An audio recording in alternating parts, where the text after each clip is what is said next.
Multa pyydettiin tätä videota jo vähän aikaa sitten ja mä uskon, että tää on aika hyödyllinen monellekin teistä.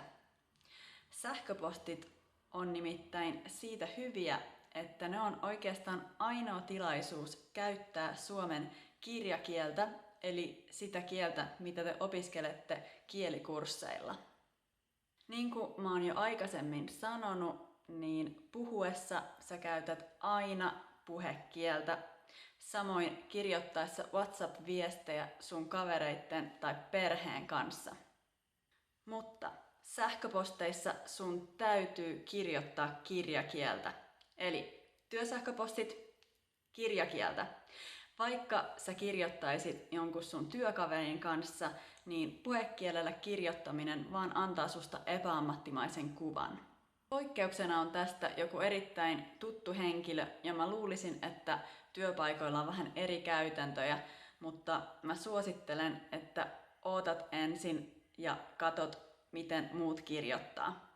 Tietenkin, jos kirjoitatte sähköpostia kaverille, mitä kyllä tapahtuu aika harvoin nykyään, niin voitte kirjoittaa puhekielellä. Okei, sit itse sisältöön. Suomessa ei koskaan käytetä titteliä herra tai rouva tai muita. Ei siis milloinkaan. Sä voit aina aloittaa sähköpostin sanomalla hei, etunimi tai vaan hei. Ja sitten tässä on yksi poikkeus esimerkiksi englantiin verrattuna. Eli jos tervehdyksen jälkeen on pilkku, teksti alkaa pienellä kirjaimella. Eli hei Harri, pilkku, riviväli, oli mukava tavata ja niin edelleen, jossa oli alkaa pienellä kirjaimella. Sitten toinen tärkeä asia on se, että me ei koskaan teititellä. Paitsi ehkä joskus harvoin asiakastilanteissa, jossa yrität myydä jotain jollekin. Mutta mä suosittelen, että et käytä aikaa sen opetteluun, koska sitä ei oikeasti koskaan käytetä. Vaikka se on kyllä aika helppo oppia, koska Suomessa teitittely on monikon toinen persoona.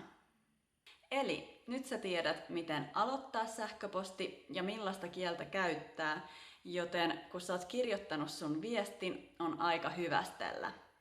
Ja Suomessa perushyvästely, jota sä voit käyttää aina, on ystävällisin terveisin plus sun nimi.